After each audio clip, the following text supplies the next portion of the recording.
Buenos días, amada iglesia del Señor.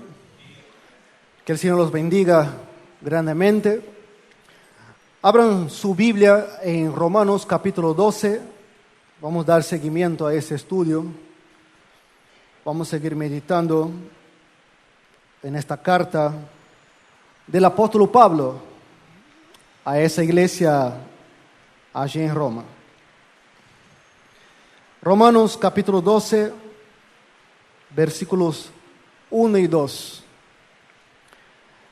Dice: así que, hermanos, os ruego por las misericordias de Dios, que presentéis vuestros cuerpos en sacrificio vivo, santo y agradable a Dios, que es vuestro culto racional. No os conforméis a este siglo, sino transformaos por medio de la renovación de vuestro entendimiento, para que comprobéis cuál sea la buena voluntad de Dios, agradable y perfecta. Padre nuestro que estás en los cielos, gracias te damos por un día más, que es un día menos para tu pronta venida. Mientras tanto, estamos cumpliendo con ese hermoso servicio y privilegiado y de gran responsabilidad al Señor, que es la predicación del Evangelio. Te pido, Padre, sabiduría de lo alto para poder expresar tu palabra con autoridad y con fidelidad, y que sea de gran bendición para su iglesia en este mundo. Gracias te doy en el nombre de Cristo Jesús. Amén. Del capítulo 11 al capítulo 12 de esta carta del apóstol Pablo a los romanos, ya entramos en lo que sería en una nueva etapa, en una transición de lo que es la doctrina a la práctica. Los capítulos anteriores de Romanos 11, 10, 9, todos los capítulos anteriores vemos lo que es doctrina. Y gran parte de esa doctrina se menciona claramente la gran soberanía de Dios en la salvación del hombre. Y ese es un punto central, fundamental del Evangelio, donde todos los creyentes en todo el mundo, en todas las naciones, deben tener el mismo concepto. No podemos tener un concepto diferente de las Escrituras. Como muchos cristianos creen que se pueden perder la salvación, que por algún esfuerzo humano, al esforzarse a santificarse, a pelear la buena batalla, van a lograr la salvación, siendo que eso es falso. Eso se llama un falso evangelio, o en términos del apóstol Pablo, un otro evangelio o un diferente evangelio. El evangelio es uno solo y habla de la soberanía total y absoluta de Dios en la salvación del hombre.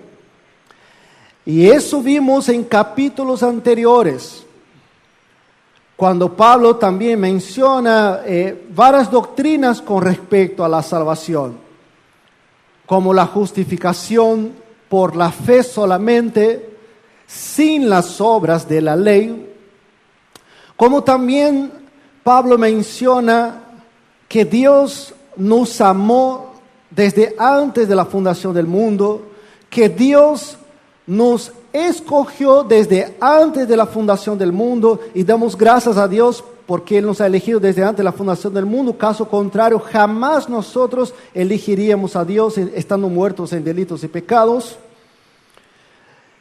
Los capítulos anteriores muestran también las doctrinas referentes a la gracia de Dios, que somos salvos por gracia y misericordia de Dios, y que Dios no ha visto nada en nosotros, ningún tipo de virtud en nosotros para salvarnos.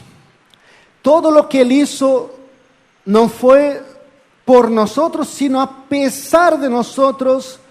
El Señor nos ha amado, nos ha predestinado para su gloria.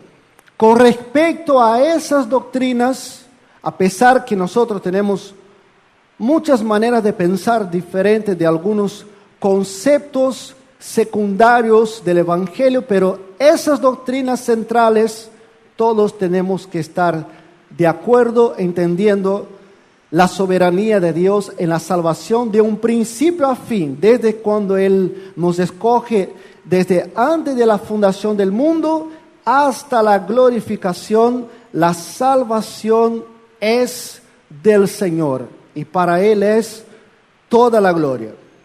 Entonces, básicamente es eso lo que el apóstol Pablo venía enseñando con respecto a la salvación tanto de los judíos como también de nosotros los gentiles. Pero acá en el capítulo 12 ya entramos en esa transición de la doctrina a la práctica. Ahora vamos a aprender la práctica. ¿Qué es lo que Dios exige de nosotros? ¿Qué es lo que Dios quiere de nosotros al entender las doctrinas fundamentales de la gracia de Dios? ¿Cuál es nuestro deber como creyentes, como cristianos? Vamos a comenzar con la exposición. Esa es solamente una introducción. Y el mensaje de hoy, amados hermanos, es un sacrificio vivo para Dios.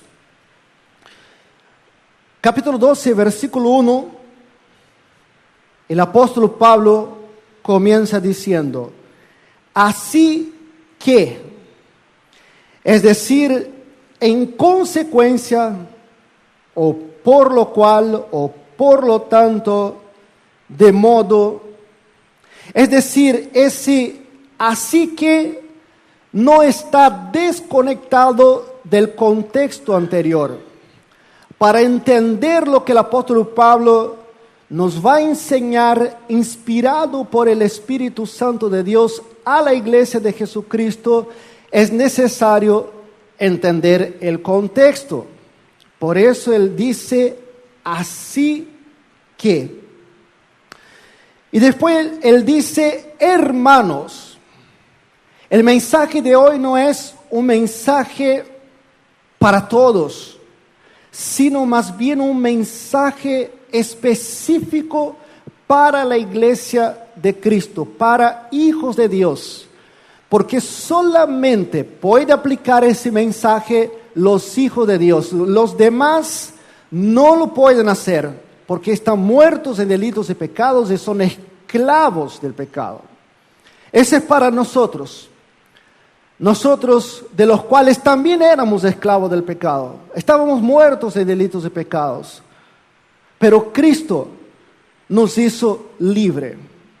Como Él mismo dice, si el Hijo os libertare, verdaderamente seréis libres.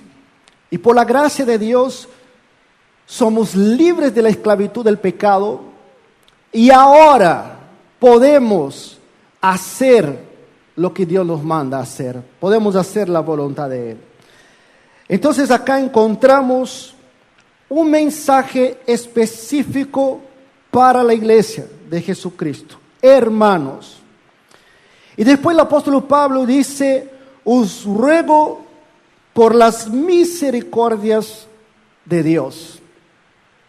Interesante que Pablo no dice a esos hermanos, yo les pido. Porque una cosa es pedir, otra cosa es rogar. Y acá lo que él está haciendo es rogando a esos hermanos, obviamente inspirado por el Espíritu Santo. El apóstol Pablo está escribiendo esa carta y está diciendo esas cosas. Y es el mismo Dios que nos está diciendo esas cosas, quien dijo esas cosas a la iglesia de Roma, a aquellos judíos, a aquellos gentiles. Interesante que Pablo hace más que un pedido común y corriente. Lo que Pablo está haciendo es rogando. Un ejemplo, es como si yo estuviera pasando una prueba, una tribulación, un momento difícil, y ya he orado al Señor, ya he pedido a Dios ayuda, y todavía estoy afligido, en pruebas, y me acerco al hermano y digo, hermano, por favor, o mejor dicho, hermano, pido oración por mi vida, porque sé que la oración del justo puede mucho. Pero otra cosa es yo estando en aflicción y tribulación, al haber orado al Señor, me acerco al hermano y digo, hermano, te ruego, te suplico que ores por mí. Ya estamos hablando no de un pedir, sino un rogar, o como pedir, por favor, se lo pido que ore por mí. Es más allá que un pedir. Y es eso lo que el apóstol Pablo está haciendo al pedir a esos hermanos algo muy importante. Pero antes de llegar a lo que Pablo va a pedir a esos hermanos, él dice, os ruego por las misericordias de Dios. ¿Qué quiere decir eso? Para poder entender lo que Pablo está expresando, que está rogando a esos hermanos por las misericordias de Dios, vamos al principio de lo que hemos enseñado sobre el así que. Entonces el así que nos va a llevar a lo anterior, al contexto. Y si vamos al contexto del capítulo 11 de Romanos, versículo 30, vamos a poder entender mejor qué quiere decir os ruego por las misericordias de Dios. En el versículo 30 dice, del capítulo 11 de Romanos, dice, pues, como vosotros también en otro tiempo erais desobedientes a Dios. Una de las cosas que Pablo menciona acá es que esos hermanos, que ahora son salvos, son hijos de Dios, antes de ser salvos, ellos eran desobedientes a Dios. Pablo está haciéndolos recordar quién eran ellos antes de conocer a Cristo. Y no solamente Pablo dice que ellos eran desobedientes a Dios, sino que también, por ejemplo, Romanos capítulo 6, versículo 20, Pablo dice que éramos esclavos del pecado. Romanos 5:10, éramos enemigos de Dios. Y Romanos capítulo 3, del 10 al 12, hay ahí una descripción de lo que es el hombre sin Cristo. No hay justo ni aun uno, no hay quien entienda, no hay quien busque a Dios, todos se desviaron. Y también dice, todos pecaron y destituidos están de la gloria de Dios. Esa era la condición de esos gentiles, de esos judíos, de esa iglesia, y esa era la condición de todos nosotros que estamos acá, que hoy somos hijos de Dios, pero debemos entender que éramos lo mismo que los demás, perdidos, esclavos del pecado, desobedientes a Dios, enemigos de Dios. Eso era lo que éramos antes. Por eso Pablo dice en el verbo pasado, pues como vosotros también en otro tiempo, es decir, antes de conocer a Cristo, erais desobedientes a Dios. Y ahí viene un cambio rotundo. Pero ahora habéis alcanzado misericordia por la desobediencia de ellos. Bueno, ya hemos explicado eso en la prédica pasada, que acá Pablo está hablando de judíos, de gentiles, que los judíos buscaron una justicia por sus propios medios, pensando que por sus esfuerzos serían justificados, serían salvos al cumplir rigurosamente las obras de la ley, y ahí fue la caída de los judíos, que buscaron una justicia personal y no lo han alcanzado. Y consecuencia de eso, fueron endurecidos por Dios. Y ellos estaban en una condición de rebeldes, rechazaron a Cristo, y esa desobediencia de los judíos trajo un beneficio para todas las naciones, para todos los demás pueblos, que son en ese caso los gentiles. El evangelio se expandió a los gentiles, y por causa de la desobediencia de ellos, recibimos nosotros la misericordia de Dios. La misericordia de Dios hemos recibido. ¿Y qué es esa misericordia? Es un acto compasivo de Dios más allá de nuestros méritos, donde Él perdonó todos nuestros pecados por medio del sacrificio de Jesucristo. Eso es misericordia. Eso fue lo que hemos alcanzado por la gracia de Dios. Entonces, ¿qué es lo que Pablo quiere decir con os ruego por la misericordia de Dios? Tiene que ver con esto. Y dice el versículo 31, así también estos ahora han sido desobedientes, para que por misericordia concedida a vosotros, ellos también alcancen misericordia. Es decir, resumiendo, tanto judíos como gentiles igualmente son salvos por la misericordia de Dios. Un acto compasivo del Señor en favor de nosotros, que merecíamos igualmente la condenación eterna. Y el versículo 32 dice, porque Dios sujetó a todos en desobediencia para tener misericordia de todos. Dios hace todo eso sin ser el autor del pecado y del mal.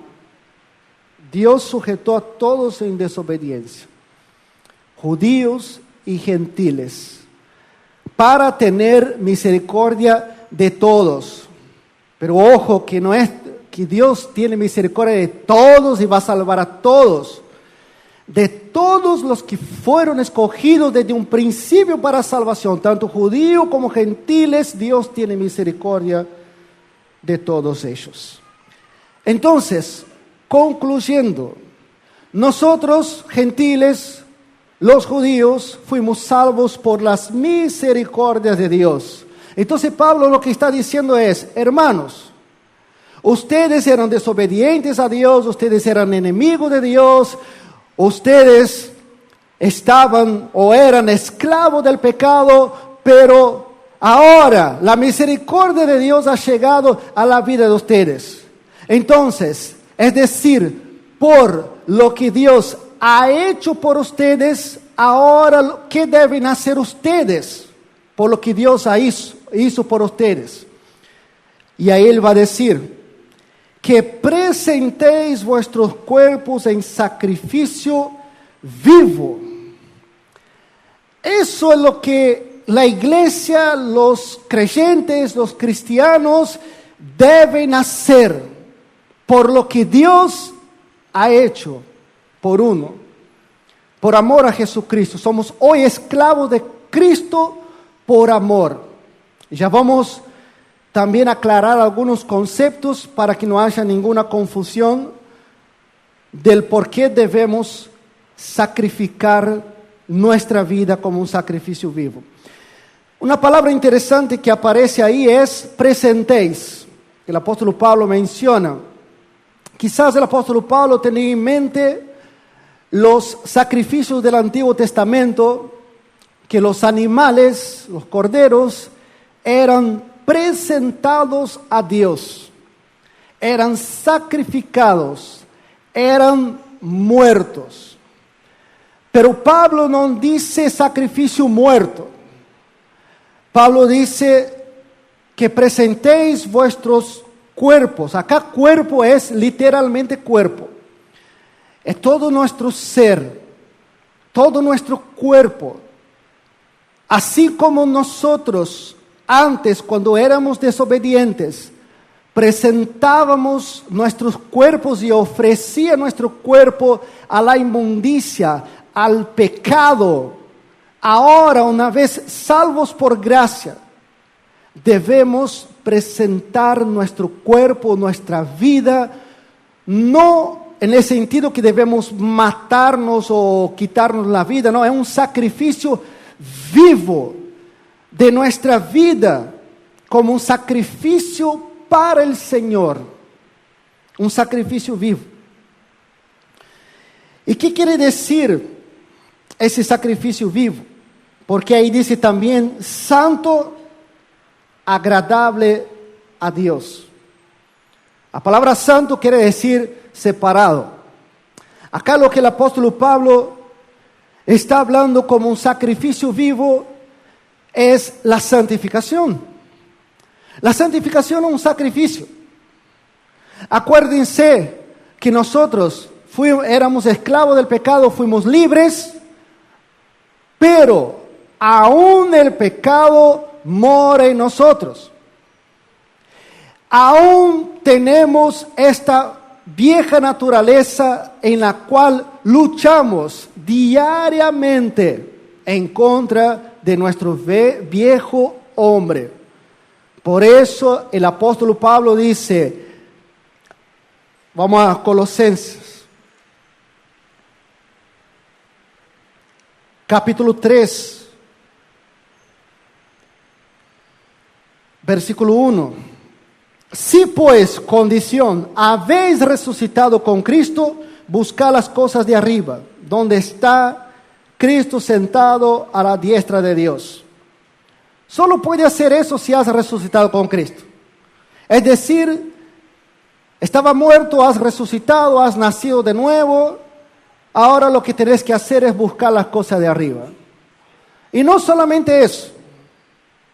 Pablo dice aún más en el versículo 5, ahora que habéis resucitado con Cristo, ¿cuál es tu tarea? ¿Cuál es mi tarea? Haced morir pues lo terrenal en vosotros. Si lo terrenal no estuviera en nosotros, si la vieja criatura todavía no estuviera en nosotros, Pablo no estaría diciendo esas cosas. Solamente el creyente tiene esa batalla, esa lucha, como vemos allí el apóstol Pablo en el capítulo 7 de Romanos.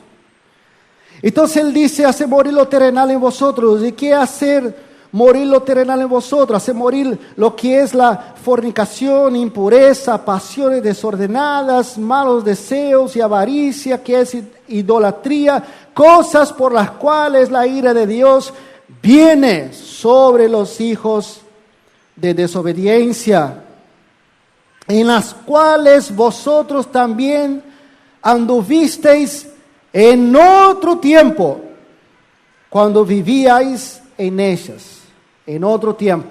Pero en este tiempo debemos vivir para la gloria del Señor. Ese es el sacrificio vivo, nuestra vida ofrecida al Señor como un sacrificio santo, separado para el Señor. Ese es el sacrificio agradable, que Dios se agrada de ese sacrificio para Él. La voluntad de Dios es vuestra santificación.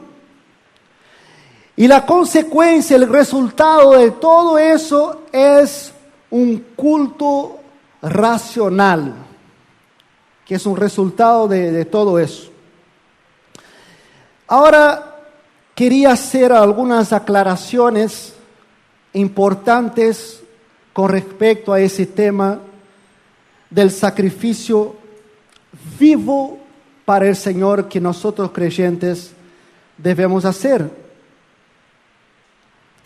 Lamentablemente, amados hermanos, vemos en muchas iglesias que los falsos maestros o los falsos pastores mencionan en sus reuniones reiteradas veces la palabra sacrificio. Presta atención a lo que le estoy diciendo.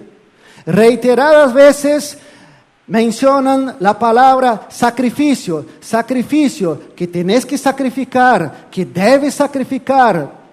Pero si ese sacrificio que están enseñando, que están mencionando reiteradas veces, no es el sacrificio de Romanos 12, cuidado. Porque ese sacrificio sí o sí, escuche, va a terminar en un sobre con plata.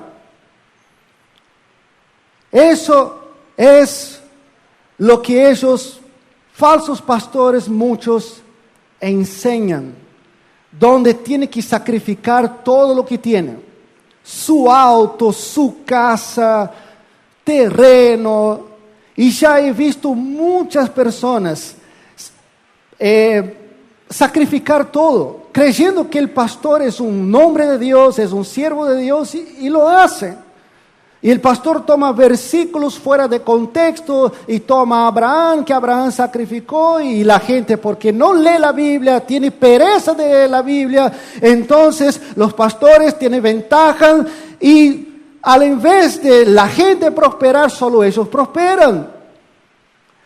Y ponen que solamente serán bendecidos si sacrifican, si dan su todo. Es el único medio para que Dios le bendiga. Eso es un falso evangelio. Si usted es un hijo de Dios y quiere que Dios le bendiga, si necesita prosperidad, no está mal pedir prosperidad. Si necesita algo del Señor, debes pedir. Y Él, si es su voluntad, si Él quiere, Él le va a dar. No tiene nada que ver con sacrificios para recibir cosas de Dios.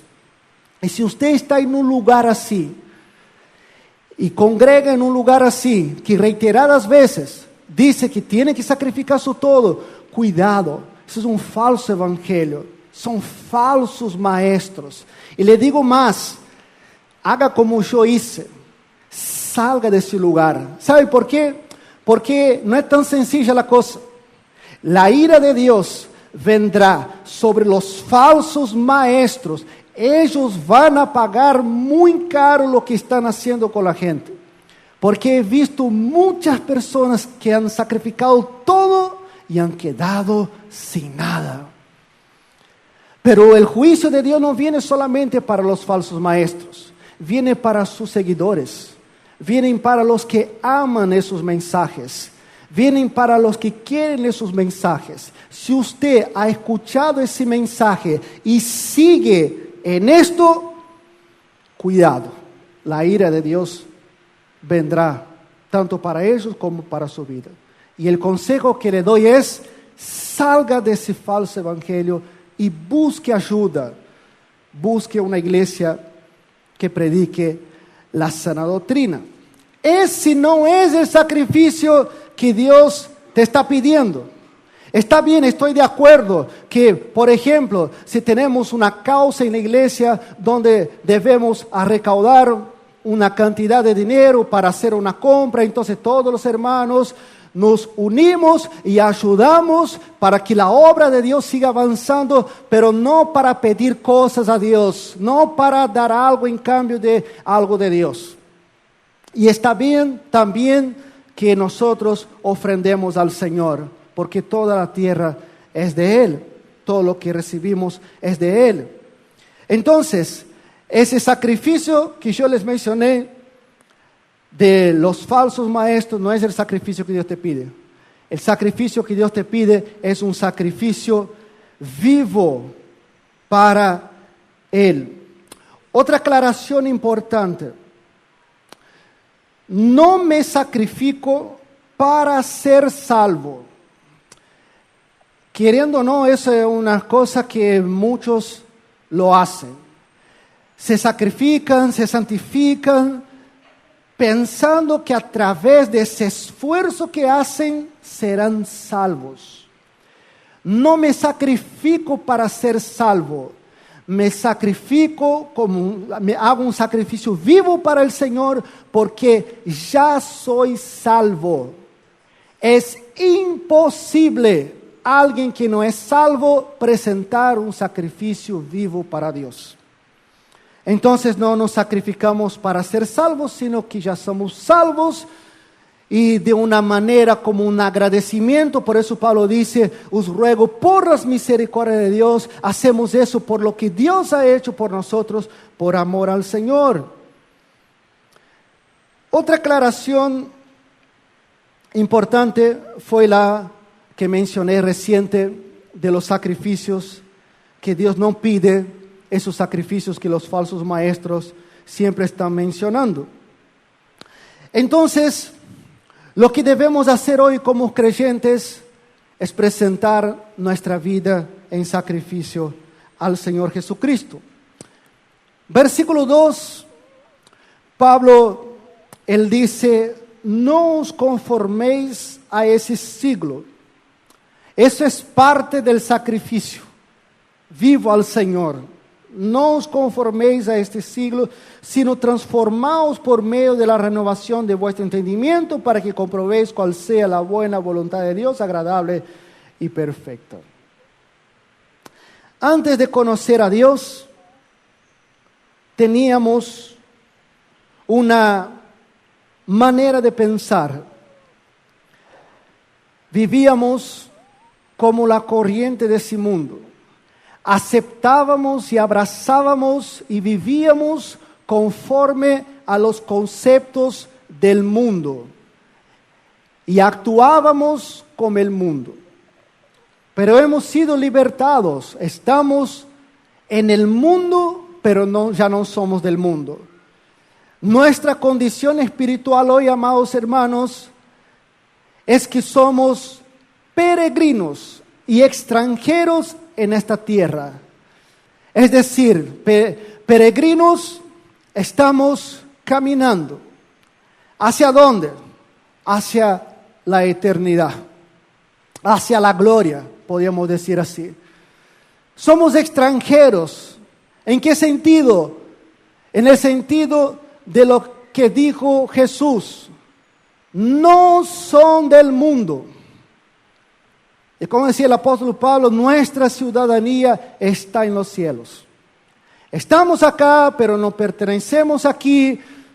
Un día estaremos en nuestro lugar, que es la gloria.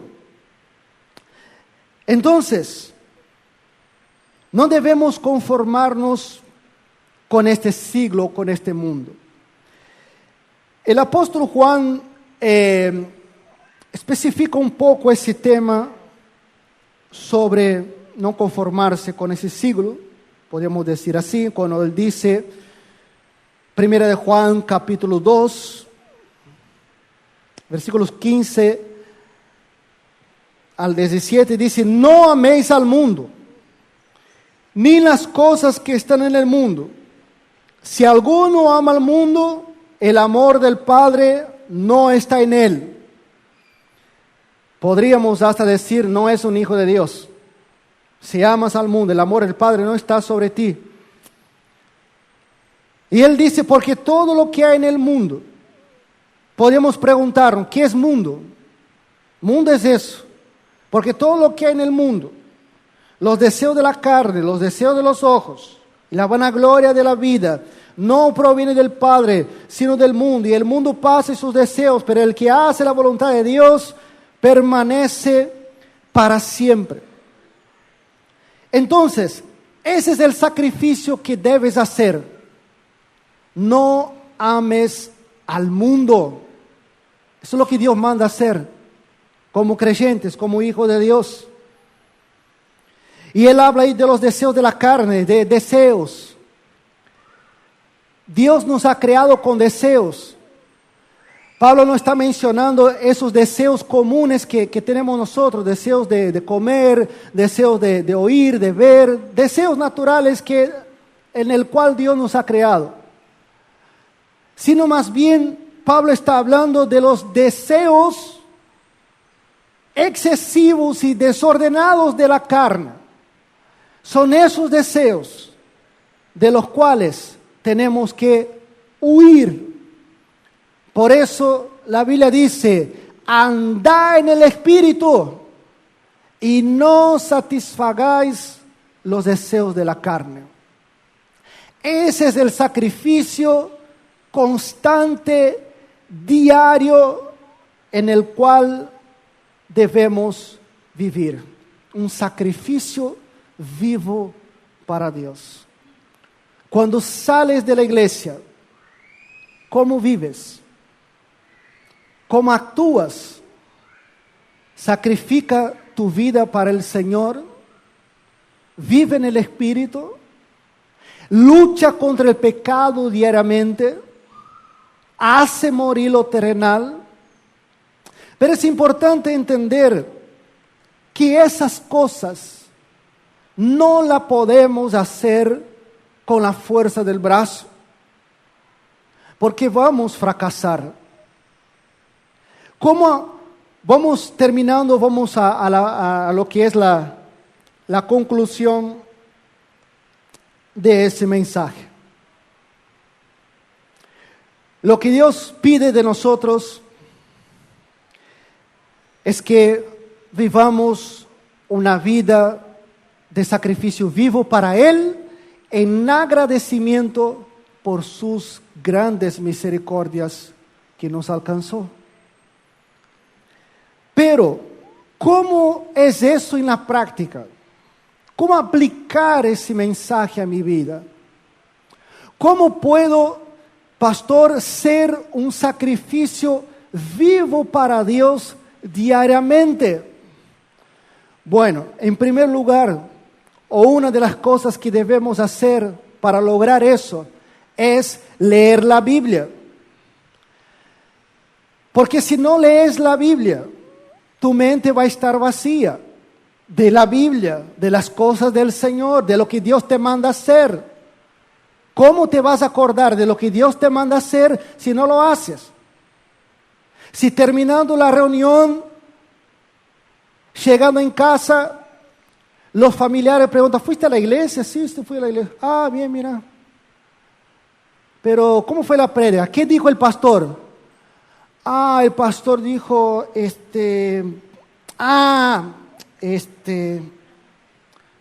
¿cómo voy a aplicar el mensaje en mi vida si no guardo la palabra? Si no tengo la palabra en mi mente. Entonces, una de las cosas que debo hacer es meditar la palabra. Hay un dicho en Brasil que dice, mente vacía, taller del diablo. Es decir, si mi mente está vacía, es un perfecto lugar, un perfecto taller para el diablo trabajar. Si mi mente está vacía de la palabra de Dios, mi mente va a estar llena de las cosas del mundo. Y estando mi mente llena de las cosas del mundo, voy a andar en la carne. Pero para andar en el Espíritu, debo leer la palabra. Mi mente debe estar llena de la palabra, porque si mi mente está llena de la palabra, voy a actuar conforme a la palabra, conforme a la voluntad de Dios, y ahí sí seré un sacrificio vivo, santo y agradable a Dios. Segundo punto importante: ¿cómo ser un sacrificio vivo para Dios, pastor? ¿Cómo puedo hacerlo? Porque quiero hacerlo. Y si quieres hacer es porque sos un hijo de Dios. Porque es Él que impone tanto el querer como el hacer en tu vida. Segunda cosa que podemos decir que debemos hacer, que es fundamental, es la oración. Si no tienes una vida de oración al Señor, no podrás vivir y ser un sacrificio vivo para Él. debes orar, debes buscar al Señor en oración. Dios sabe todo lo que pasamos, Dios sabe todo lo que sentimos, todo lo que estamos enfrentando. Dios sabe todo, pero Dios puso un medio por el cual Él actúa. Es a través de la oración de sus santos. Él actúa. Entonces, cuando oro, muestro mi dependencia al Señor. Digo, Señor, yo no puedo solo hacer eso. No puedo con mis fuerzas ser un sacrificio vivo para el Señor. Solamente sé que puedo hacerlo por medio de su Espíritu que mora en mí. Porque solamente, hermanos, por medio del Espíritu podemos hacer y debemos hacer morir lo terrenal en nosotros día a día. Y si en algún momento te sentís frustrado porque no consigue vencer un pecado dominante, pero estás luchando, estás batallando, estás orando, estás leyendo la Biblia, porque no quieres agradar a Dios y cuando pecas, te duele, porque sabes que has ofendido la santidad del Señor. Y si en esa circunstancia te sientes fracasado, que no has podido, acuérdese que Jesús, Él es nuestro representante.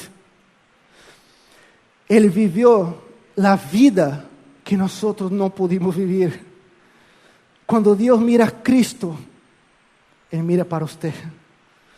La justicia perfecta de Cristo. La vida que Él vivió perfecta en ese mundo, satisfizo la justicia de Dios. Y estando en Cristo, cuando Dios mira a Cristo, mira a nosotros como su Hijo amado. Acuérdese cuando esté en esa situación que Cristo es tu representante, que Él vivió la vida que no podés vivir, pero no te rindas, siga luchando. Por eso es lucha, por eso es sacrificio vivo para el Señor, diariamente, constantemente, por lo que Dios, por sus misericordias, que ha alcanzado nuestra vida. Que el Señor nos ayude a hacer un sacrificio vivo para Él diariamente. Padre Celestial, gracias, Señor, por tu palabra. Gracias por tus misericordias que nos alcanzó. Por esa gracia inmerecida. Por gracia sois salvos, por medio de la fe. Y esto no de vosotros, porque es don de Dios. Y sabemos que no es por obras, para que nadie se gloríe. Ayúdanos, Padre Celestial, por las misericordias del Señor, ser un sacrificio vivo al Señor diariamente. Tenemos mucha doctrina. Tenemos en nuestra iglesia local una excelente doctrina, la doctrina bíblica. Pero si no somos un sacrificio vivo, no aplicamos esa doctrina en nuestra vida, no lo sirve. Ayúdanos a aplicar tu palabra en nuestra vida. Gracias por tu misericordia. Gracias por tu amor incondicional demostrado en la persona de Jesucristo por nosotros. A ti sea toda la gloria, toda la alabanza en el nombre de Cristo Jesús. Amén. Dios les bendiga, hermanos.